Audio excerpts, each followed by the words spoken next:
Christmas at the old bookshop Snow had a way of quieting the world, and Elias Ward preferred it that way. From the narrow window of Ward & Son's bookshop, though no sun had ever come, Elias watched the streets soften under white drifts. The bell above the door hadn't rung in days. Shelves leaned with the weight of old paper and older stories, and the smell of dust and ink felt like the last loyal companion he had. He had written once novels that earned him a modest name and a much larger desire to disappear. After the reviews, after the interviews, after the questions that felt like prying fingers, Elias retreated into the bookshop his grandfather had left him. Words were safer when they were already written by someone else. The sign on the door read, "Closing soon." It was 3 days before Christmas when the bell finally rang. She came in with a gust of cold air and determination, shaking snow from her coat like she intended to stay a while. Her scarf was red bright enough to feel rebellious in a place where time had browned everything. "Please tell me you're still open," she said, breathless. Elias looked up from the ledger he hadn't balanced in months.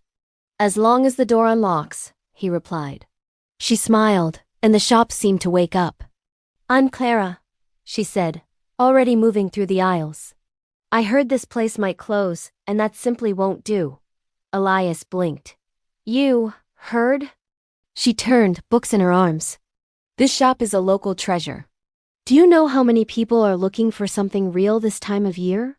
"Not enough," he said quietly. Clara didn't argue. Instead, she rolled up her sleeves.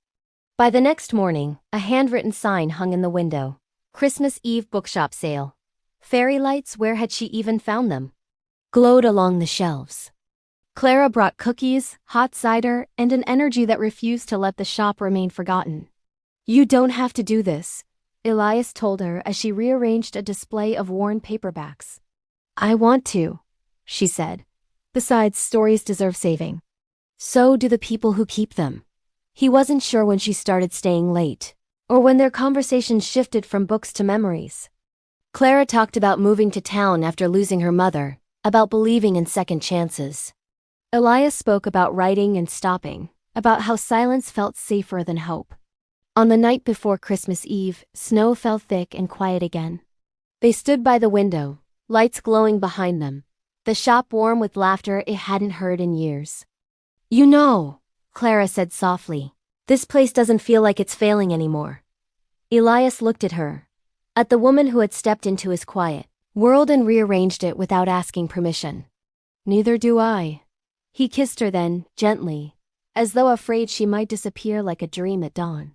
The bell rang constantly on Christmas Eve. Neighbors came. Strangers lingered. Books sold.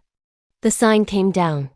Later, when the lights dimmed and the door locked for the night, Elias picked up his pen again. The first line came easily. Outside, snow kept falling, but inside the old bookshop, something new had finally begun. "Thanks so much for watching. If you want to see more content like this, subscribe here, point to an on-screen graphic or end screen, and let me know in the comments.